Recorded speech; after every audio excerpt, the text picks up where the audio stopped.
श्री स्वामी समर्थ.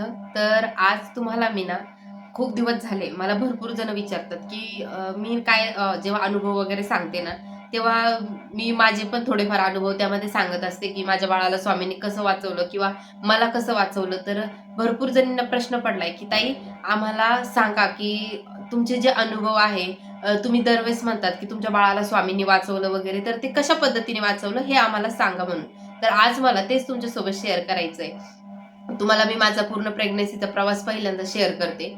की तुम्हाला माहिती आहे की मला लग्नाच्या 6 वर्षानंतर बाळ झालं आणि ते बाळ झाल्यानंतर असं होतं की मला म्हणजे माझं एक होतं की महाराज मला जे बाळ द्याल ना तुम्ही, ते सुखरूप द्या, म्हणजे एकदम व्यवस्थित पाहिजे. मला माझं बाळ अगदी ठणठणीत बरं माझ्या हातात पाहिजे. कारण की पहिले 3 वेळेस असंच झालेलं होतं, मिसकॅरेज वगैरे झाले.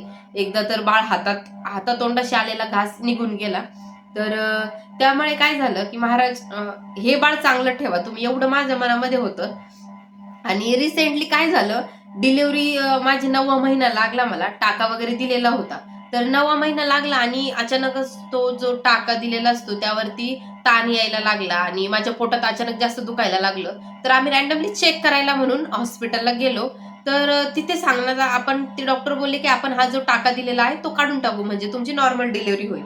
तर नॉर्मल डिलिव्हरी होईल म्हटले, तर आम्ही पण बोललो ओके. आणि मला 9वा महिना लागून फक्त 4 दिवस झाले होते.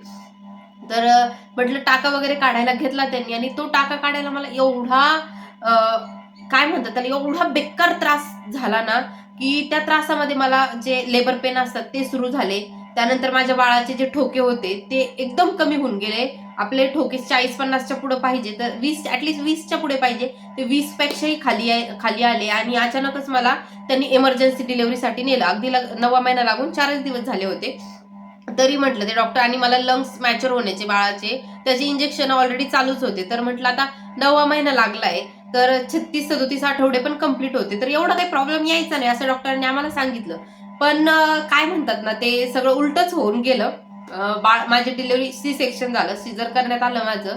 आणि माझ्या बाळाला जेव्हा त्यांनी डिलिव्हरी केली, तर बाळ वरती काढल्यानंतर मला तर सांगितलं नव्हतं काय मुलगा झाला, मुलगी झाली वगैरे. फक्त बोलले की तुमचे स्वामी आले. कारण की सगळ्यांना हॉस्पिटलला माहिती होतं की मी स्वामी सेवेकरी, कारण की आपल्या युट्यूब चॅनलच्या माध्यमातून सगळ्यांना माहिती होतं. तर तिथं त्यांनी बाळाला साफ वगैरे केलं आणि जेव्हा बाळाला ते इंजेक्शन वगैरे द्यायला जातात बघा, तर तिथे नेलं बाळाला. तर तो एकदमच असा त्याला श्वासच घेता येत नव्हता. जसं आपण एखादा दम्मा असलेला माणूस कसा श्वास वर खाली करतो, तसा तो करायला लागला.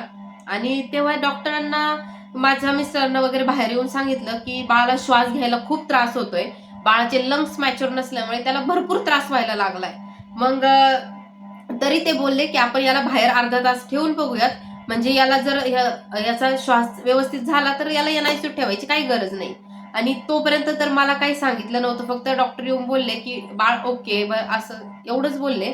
आणि त्यानंतर अर्ध्या 1 तासामध्ये तरी त्याला काही फरक पडत नव्हता. त्याला श्वास घ्यायला खूप त्रास होत होता. एखादा मासा जसा पाण्याच्या वर काढला आणि तो तडफड करतो ना, तर तसं माझं बाळ तिथे तडफड करत होतं, की त्याला, कारण की त्याला श्वासच घेता येत नव्हता. तरी पण त्यांनी थोडंफार त्यांचं ऑक्सिजन वगैरे लावलं होतं. पण काय म्हणतात ना, महाराजांचे प्रारब्ध भोग जे असतात ना, ते भोगूनच संपावे लागतात. तो जरी एवढा जीव असला, पण सोबत येताना तो त्याचे कर्म, त्याचे प्रारब्ध सगळं सोबत घेऊन आलेला आहे. तर त्याला त्याच्या नशिबातच होतं, की आपला जेव्हा जन्म होईल तेव्हा सगळा त्रास वगैरे त्याला होईल. तर तसंच झालं आणि त्याला एनआयसीयूमध्ये नेण्यात आलं. चक्क तेव्हा माझ्या बाळापासून मी 5 दिवस लांब होते. 5व्या दिवशी अगदी मला तो बघायला मिळाला. आणि 5व्या दिवशी पण जेव्हा मी त्याला बघायला गेले ना, तर एक मॉम गिल्ट काय असतं ना, तेव्हा मला कळालं. कारण की ते आपल्याला सांगतात की तुम्ही बाळाला दूध पाजा, आणि मला ते शिजर झाल्यामुळे त्याला दूधही पाजता येत नव्हतं. आणि त्याच्या नाका-तोंडात सगळीकडे नळ्या, ते ऑक्सिजनचे नळे वगैरे होते. त्यामुळे त्याला मला दूध पाजता येत नव्हतं. आणि तो प्यायला बघत होता, पण त्यालाही पिता येत नव्हतं. कारण की त्याला त्याची ऑक्सिजनची नळी काढली, तर त्याला श्वास घ्यायला त्रास व्हायचा आणि तो तोंडाने श्वास घ्यायचा. तर हे सगळं झालं.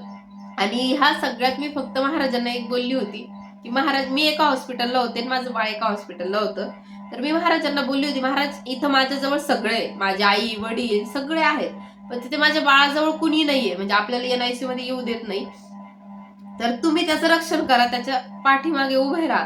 कारण की आणि माझ्या बाळाचे तेवढे, म्हणजे जेव्हा आपल्या लहान बाळाच्या नसा दिसत नाही ना, तर ते डॉक्टर लोक कुठेही सलाईन लावतात बघा. माझ्या बाळाच्या तळपायाला सलाईन लावलेली, हाताला पण त्याच्या सलाईन लावलेली होती. त्याने जसं त्याचा जन्म झाला ना, तर त्याने भरपूर त्रास सहन केलाय आणि काय म्हणतात, एनआयसी वॉरियर आहे माझं बाळ. तर त्यानंतर 5 दिवसानंतर त्याला सुट्टी झाली आणि त्यानंतरही माझ्या मनात धाकधूक होते, की याला काही होतंय का? मी रात्री उठून त्याच्यावर फक्त लक्ष द्यायचं, हा श्वास घेतोय का? आता ह्यामध्ये सगळ्यात मोठा स्वामी अनुभव सांगते तुम्हाला, की जसं त्याचा प्रॉब्लेम होता लंग्स प्रॉब्लेम, तर लंग्स प्रॉब्लेम जर असला तर बाळ दीड-दीड, 2-2 महिने एनआयसीयू मध्ये राहतात आणि डॉक्टरांनी आम्हाला सांगितलं, की काही बाळ तर वाचत पण नाही. जेव्हा मी हा शब्द ऐकला ना, खरं सांगते माझ्या पायाखालची जमीन सरकली होती. कारण की माझ्यात आता हिंमतच उरली नव्हती, की मी ह्या पण बाळाला गमावून बसू म्हणून. कारण की ऑलरेडी 3 वेळा हे सगळं मी फेस केलं होतं आणि आता हिंमतच नव्हती. कारण की आता 9वा महिना पण लागला होता. तर असं झालंय आणि सॉरी.